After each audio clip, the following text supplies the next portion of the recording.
Assalamualaikum warahmatullahi wabarakatuh.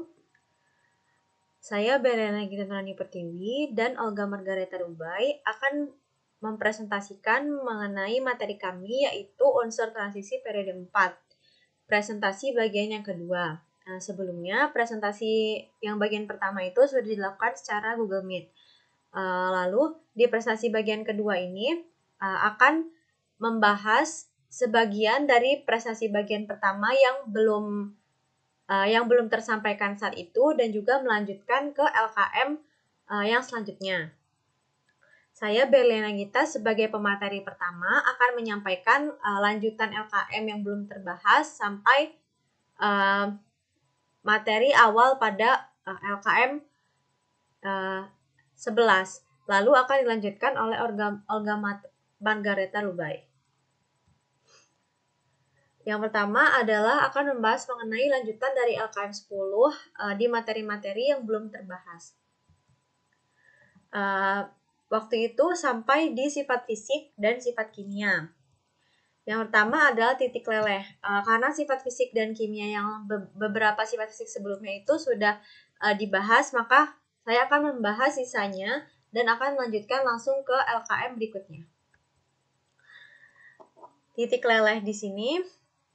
Semua logam transisi periode 4 memiliki titik leleh di atas 1000 derajat Celcius. Titik leleh, titik didih, dan kekerasan dari suatu logam menggambarkan kuatnya ikatan logam dalam unsur tersebut. Seperti bisa dilihat pada tabel ini, titik lelehnya itu sangat tinggi sekali pada periode 4 ini. Titik leleh ini menggambarkan rapatnya struktur dari logam tersebut atau kekuatan ikatannya. Logam-logam transisi punya struktur kemas rapat, artinya setiap atom mengalami persinggungan yang maksimal terhadap atom-atom lain. Akibat dari struktur kemasan rapat dan kecilnya ukuran atom, maka terbentuk ikatan logam yang kuat di antara atom-atom logam. Hal ini adalah kekerasan. Kekerasan logam transisi disebabkan oleh ikatan kovalen yang kuat yang terjadi karena tumpang tindih elektron tidak berpasangan antara atom logam yang berbeda. Kekerasan pada Sc atau skandium, Ti dan V hanya ditulis dengan tanda min. Hal ini dikarenakan Sc, Ti, dan V membentuk ikatan ionik. Senyawa ionik itu bersifat rapuh atau mudah pecah atau hancur. Karena ion yang ada di bagian luar atau di permukaan itu tidak akan terikat kuat dalam senyawa karena terikat hanya oleh sebagian elektron yang ada dalam dan memungkinkan terjadi tolakan antar ion yang bermuatan sejenis. Akibat dari lemahnya ikatan ini, ion yang ada di permukaan itu mudah lepas dan akan menyisakan permukaan baru dengan ion yang terikat lemah. Hal ini terjadi terus-menerus dan menghasilkan senyawa yang berbentuk bongkahan pecah berkeping-keping. Lalu potensial elektrodanya, nilai potensial elektroda standar secara berangsur naik dalam deret. Hal ini menandakan bahwa semua unsur jauh lebih mudah dioksidasi dibandingkan hidrogen, kecuali untuk Cu menjadi Cu2+. Lalu nomor 5 pada LKM 10, jelaskan apa yang dimaksud dengan kontraksi lantanoid. Kita bisa mengamati dari fenomena yang ada pada gambar ini, di mana jari-jari itu harusnya dalam satu golongan itu tuh semakin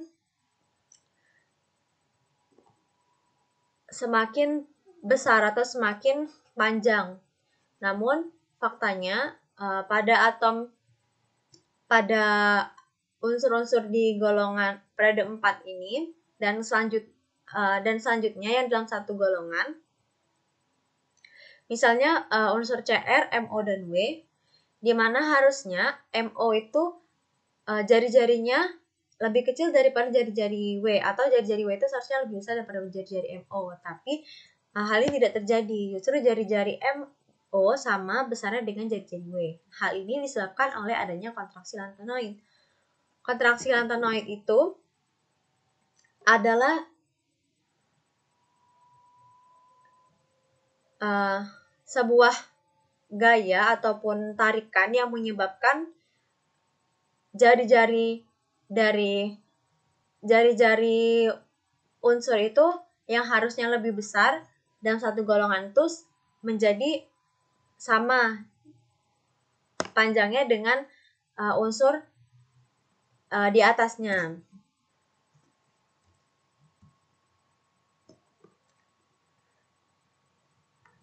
Pada jari-jari CR, MO, dan W, ketiganya terletak dalam satu golongan, yaitu golongan 6. Jari-jari MO lebih besar dibanding jari-jari CR. Harusnya jari-jari W juga akan lebih besar dibandingkan jari-jari MO. Namun jari-jari W besarnya sama dengan jari-jari MO. Hal ini disebabkan oleh adanya kontraksi lantanoid. Kontraksi lantanoid adalah penurunan ukuran atom lantanoida akibat adanya efek perisai yang kurang efektif di orbital 4f. Sehingga orbital 5s, 5p akan mendekat ke dalam dan menyebabkan ukuran jadi mengecil. Hal ini dibuktikan oleh inilah konfigurasi CR, MO, dan W. Hal ini dibuktikan oleh muatan inti efektif atau Z pada ketiga unsur tersebut. Muatan inti efektif CR adalah 1,4, MO 1,4, dan W adalah 4,25.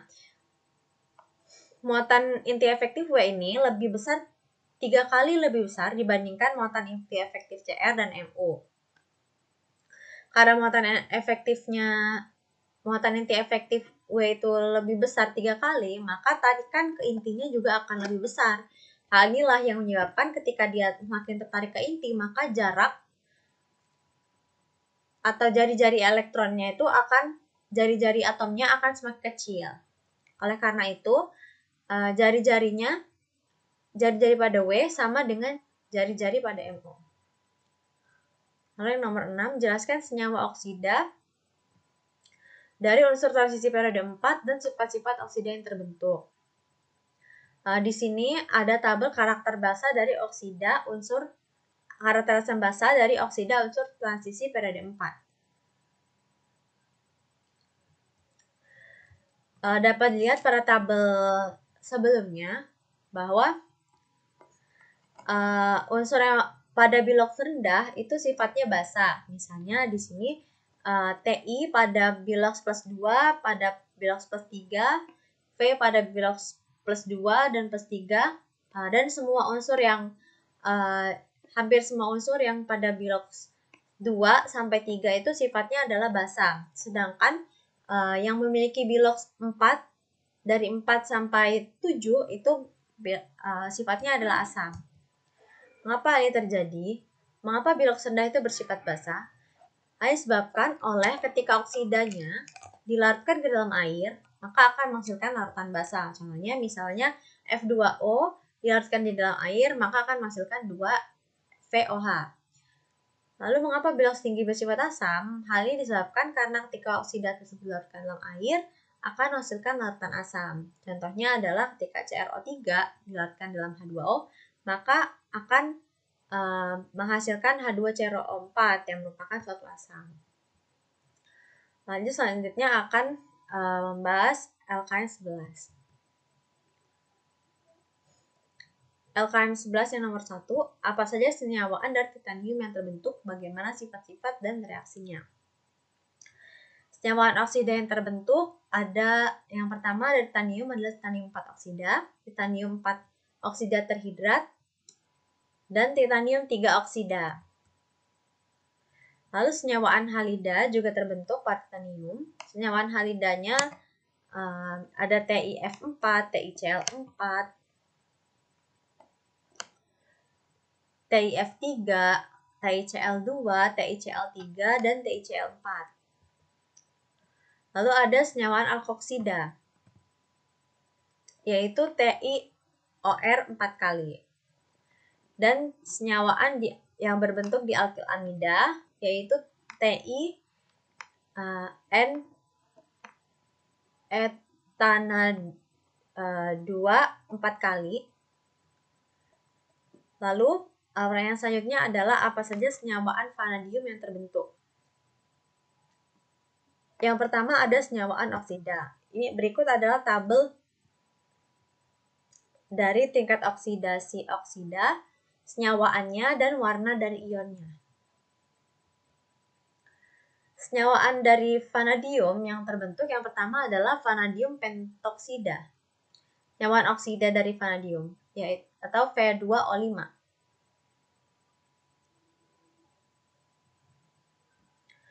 Lalu vanadium dioksida atau VO2, vanadium trioksida atau V2O3.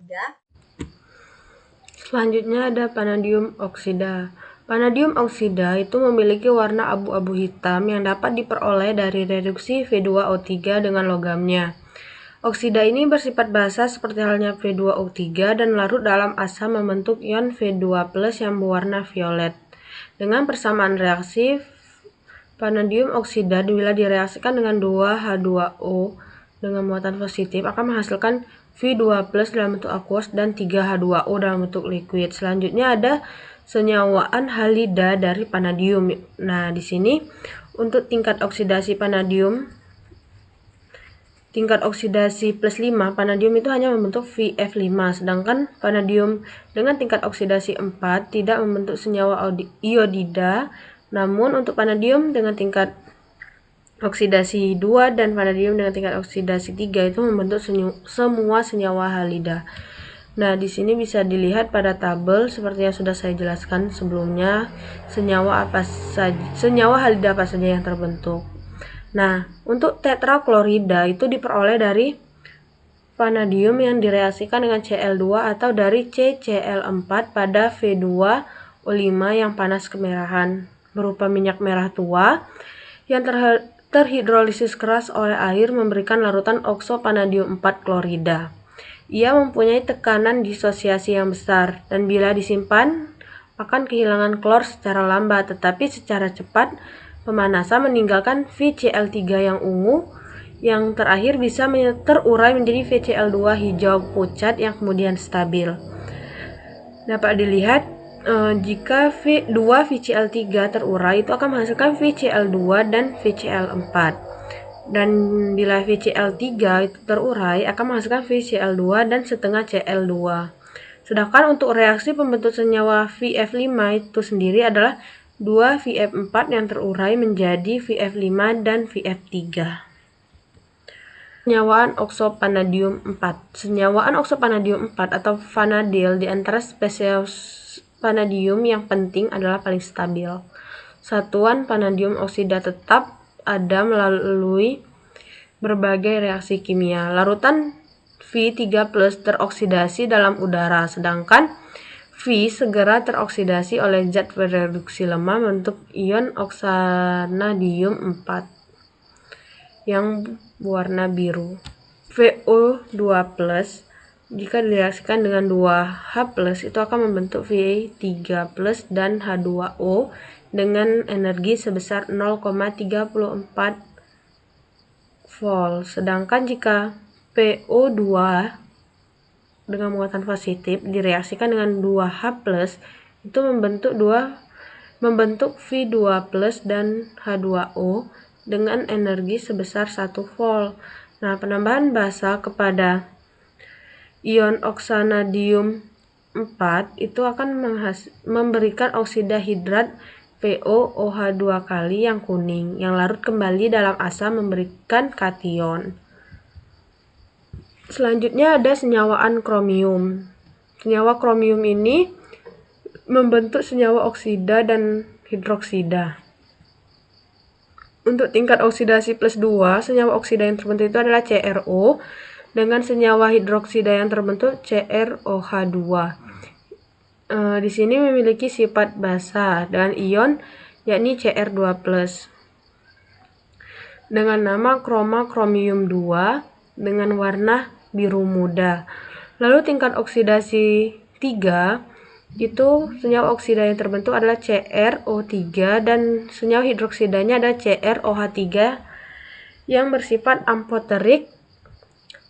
Lalu pada tingkat oksidasi plus 6 itu akan menghasilkan oksida CrO3 dengan senyawa hidroksida CrO2OH2 dan Cr2O5OH2 kali yang memiliki sifat asam.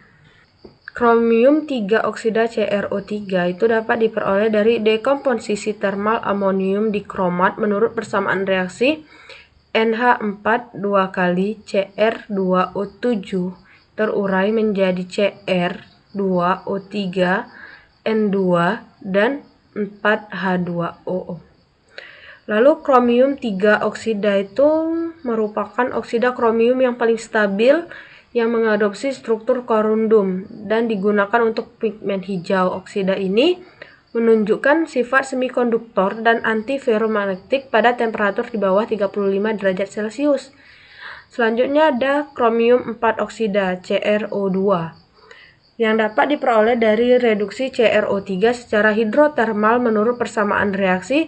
CrO3 dalam bentuk solid direaksikan dengan H2 dalam bentuk gas menghasilkan CrO2 dalam bentuk solid dan H2O dalam bentuk gas. Kromium 6 oksida CrO3 yang dapat diperoleh dari penambahan asam sulfat pada larutan pekat alkali di kromat menurut persamaan reaksi. K2Cr2O7 dalam bentuk aqueous direaksikan dengan H2SO4 dalam bentuk aqueous menghasilkan 2CrO3 dalam bentuk solid plus K2SO4 dalam bentuk aqueous plus H2O dalam bentuk liquid. Kromium trioksida bersifat sangat asam dan bereaksi dengan basa menghasilkan kromat CrO4-2-. Nah, penurunan pH dengan penambahan asam ke dalam larutan kromat pada mulanya mengakibatkan kondensasi unit-unit tetrahedron CrO4 menjadi ion dikromat Cr2O7 dengan muatan 2- dan kondensasi lebih lanjut menghasilkan endapan CrO3. Selanjutnya ada kromil klorida. Reaksi antara CrO3 dengan asam klorida itu membentuk senyawa oksohalida, yakni kromil klorida CrO4Cl2 yang berupa cairan merah tua dengan titik didih 117 derajat Celcius yang memiliki persamaan reaksi. CrO3 dalam bentuk solid direaksikan dengan 2HCl dalam bentuk aqueous menghasilkan CrO2Cl2 dalam bentuk liquid dan H2O dalam bentuk liquid. Selanjutnya ada senyawaan mangan. Pada tabel bisa dilihat pada tingkat oksidasi plus 2 itu memiliki senyawa oksida MnO. Lalu pada tingkat oksidasi yang sama membentuk senyawa hidroksida yaitu NOH 2 kali. Lalu memiliki sifat basa moderat dengan ion Nn2+ yang biasa dikenal dengan mangan 2 yang memiliki warna pink. Lalu untuk tingkat oksidasi 3 itu memiliki senyawa oksida Mn2O3 dan senyawa hidroksida MnOH 3 kali yang memiliki sifat basa lemah dan memiliki ion yakni Mn3+ yang biasa dikenal dengan mangan 3 yang memiliki warna violet. Lalu pada tingkat oksidasi 4 plus 4, senyawa oksida yang terbentuk adalah MnO2 dan senyawa hidroksida yang terbentuk adalah MnOH 2 kali atau H2MnO3. Memiliki sifat amfoterik atau asam lemah dengan ion yang terbentuk adalah MnO3-2-. Biasa dikenal sebagai manganit yang memiliki warna coklat. Lalu pada tingkat oksidasi plus 6 itu membentuk senyawa oksida yaitu MnO3 dan senyawa hidroksida H2MnO4 yang memiliki sifat asam moderat yang menghasilkan ion MnO4-2- yang biasa dikenal sebagai manganat yang memiliki warna hijau. Lalu yang terakhir pada tingkat oksidasi plus 7 menghasilkan senyawa oksida yakni Mn2O7 dan senyawa hidroksida HMnO4 yang memiliki sifat asam kuat menghasilkan ion MnO- dengan nama permanganat yang memiliki warna ungu. Mangan 2 hidroksida hanya diendapkan sebagian saja oleh larutan amonia karena endapan MnOH 2 kali larut dalam larutan garam amonium menurut persamaan reaksi. MnOH 2 kali jika direaksikan dengan 2NH4+ itu akan menghasilkan ion Nn2+ dan 2NH3 serta 2H2O. Nah, MnOH2 kali ini memiliki sifat basa moderat, oleh karena itu larut dalam asam dan tidak larut dalam basa alkali. Selanjutnya ada mangan 3. Mineral Mn3O4 itu memiliki warna hitam yang merupakan campuran oksida Mn2 dan Mn3 yang dapat terbentuk pada pemanasan semua jenis mangan oksida hingga 1000 derajat Celcius di udara. Larutan garam MnCl3 yang berwarna hitam ini dapat diperoleh dari reaksi MnO2 dengan asam hidroklorida pada temperatur rendah dan akan terurai pada temperatur di atas negatif 40 derajat Celcius. Menurut persamaan reaksi 2MnO2 jika direaksikan dengan 8HCl akan menghasilkan 2MnCl3, 4H2O, dan Cl2. Lalu jika 2MnCl3 itu terurai akan menghasilkan 2MnCl2 dan Cl2. Lalu ada mangan 4. Mangan 4 ini terdapat sebagai oksidanya yakni MnO2 yang bersifat antiferromagnetik di bawah temperatur 92. MnO2 ini dapat terurai menjadi Mn2O3 pada temperatur 530 derajat Celcius. Namun oksida ini sangat penting karena merupakan oksidator yang baik. Oksida ini bersifat amfoterik namun relatif inert terhadap asam ataupun basa. Di sini terdapat persamaan reaksinya bisa dilihat pada slide, yaitu MnO2 jika direaksikan dengan 4HCl menjadi MnCl4 dan 2H2O, dan jika MnCl4 ini terurai akan menghasilkan MnCl2 dan Cl2. Yang selanjutnya ada bila MnO2 direaksikan dengan 2H2SO4 itu akan menghasilkan MnSO4 2 kali dan 2H2O, yang mana jika 2MnSO4 2 kali direaksikan dengan H2O itu akan menghasilkan 2MnSO4 dalam bentuk aqueous, lalu 2H2SO4 dalam bentuk aqueous, dan yang terakhir O2 dalam bentuk gas. Selanjutnya ada mangan 6. Mangan 6 ini hanya dikenal stabil sebagai spesies manganat MnO4 2+ dengan bangun tetrahedron dan memiliki warna hijau gelap. Kalium manganat dapat diperoleh dari reaksi lelehan MnO2 dan basa alkali dengan hadirnya oksidator, misalnya udara atau KNO3. Menurut persamaan reaksi, 2NNO2 dalam bentuk solid direaksikan dengan 4KOH dalam bentuk solid dan O2 dalam bentuk gas menghasilkan 2K2MnO4 dalam bentuk solid dan 2H2O dalam bentuk gas. Dalam larutannya, ion manganat hanya stabil dalam suasana basa, sedangkan dalam air maupun dalam suasana asam, ion ini akan mengalami disproporsionasi menjadi ion permanganat dan MnO2. Sedangkan dalam suasana asam, ion NO42- ini akan bersifat oksidator.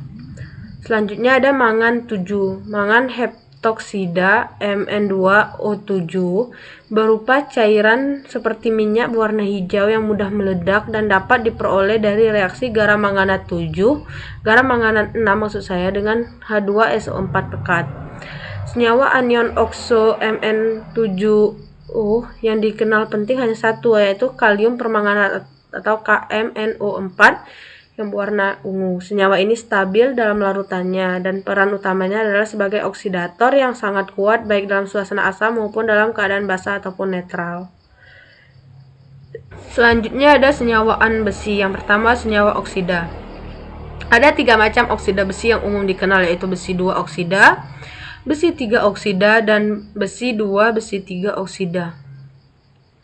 Besi 2 oksida yang berwarna hitam itu sesungguhnya merupakan senyawa non-stoichiometrik yang selalu sedikit kekurangan ion besi 2. Besi 2 oksida ini bersifat basa, larut dalam air menghasilkan ion Fe2+. Lalu ada besi 3 oksida. Besi 3 oksida dapat dibuat di laboratorium, yaitu dengan memanaskan hingga 200 derajat Celcius besi 3 oksida hidroksida yang diperoleh dari penambahan ion hidroksida pada ion Fe3+.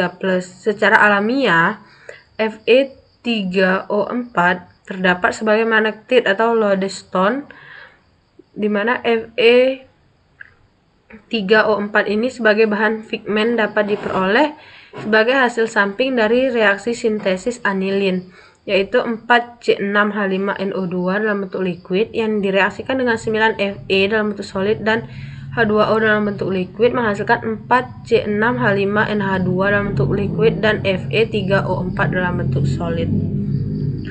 Selanjutnya ada senyawa anion okso. Beberapa senyawa okso anion besi yang berdasarkan unit tetrahedron FeO4 telah berhasil diidentifikasi. Misalnya besi 3, yakni Na5FeO4 dan K6Fe2O6 yang mengadopsi dua bangun tetrahedron yang bersekutu pada salah satu sisinya. Kenyataannya, logam dengan tingkat oksidasi lebih tinggi dari +3 sangat sulit disintesis dan senyawa demikian ini hanya stabil dalam fase padat. Ion ferat FeO4 2- merupakan salah satu senyawa besi dengan tingkat oksidasi +6 yang dapat dibuat dari oksidasi suspensi Fe2O3 dalam alkali pekat dengan gas klorin. Senyawa campuran oksida ini bersifat sebagai oksidator kuat, misalnya dapat mengoksidasi NH3 menjadi N2 walaupun pada temperatur kamar, dan dapat disimpan dalam larutan alkalin selama beberapa jam, tetapi dalam larutan asam ataupun netral dengan cepat akan mengoksidasi air dengan membebaskan oksigen menurut persamaan reaksi 4 kali FeO4 2- ditambah 10 H2O dalam bentuk liquid itu akan menghasilkan 4 Fe3+ dalam bentuk aqueous plus 20 OH- dalam bentuk aqueous plus 3 O2 dalam bentuk gas. Selanjutnya ada senyawaan kobal. COO yang berupa serbuk hijau dapat diperoleh dari pemanasan logamnya dalam udara atau dengan uap air atau pemanasan hidroksida, karbonat, atau nitrat dalam kondisi tanpa udara. COO yang mempunyai struktur NaCl alam dan stabil pada pemanasan 600 hingga 700 Celcius mengakibatkan terbentuknya CO3O4 yang berwarna hitam. Oksida CO3O4 ini mempunyai struktur spinal normal sehingga tepat ditulis dengan formula CO2+T 2CO3+O dan O2- 4 kali. Oksida COOH 2 kali atau penambahan larutan alkali kedalaman kompleks kobal 3 ini diperoleh kobal 3 oksida hidroksida COOOH. Selanjutnya ada kobal 2. Garam kobal 2 itu berwarna pink jika ion logam ini mengadopsi geometri oktahedral, tetapi akan berwarna biru jika ia mengadopsi geometri tetrahedral. Nah, misalnya kristal CoCl2 6H2O itu berwarna pink. Namun pada penambahan HCl pekat akan diperoleh larutan biru karena terbentuk ion tetrahedral yakni CoCl4 2-. Bisa dilihat pada persamaan reaksi COH2O 6 kali dengan muatan N2+ jika direaksikan dengan 4Cl- itu akan menghasilkan COCl4 2- dan 6H2O, di mana COH2O 2+ ini berwarna pink sedangkan COCl4 2- itu berwarna biru. Penambahan ion hidroksida ke dalam larutan ion kobal 2 menghasilkan endapan kobal 2 hidroksida yang berwarna biru pada awalnya, tetapi menjadi pink setelah dibiarkan beberapa lama. Secara perlahan, kobal 2 hidroksida teroksidasi oleh oksigen udara menjadi kobal 3 oksida hidroksida COOOH.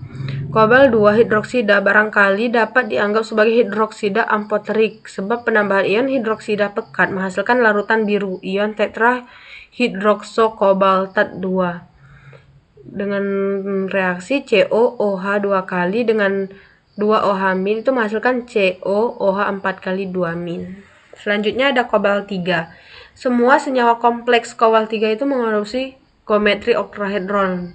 Misalnya itu ada heksaamina kobalt 3 dan heksasianokobaltat 3.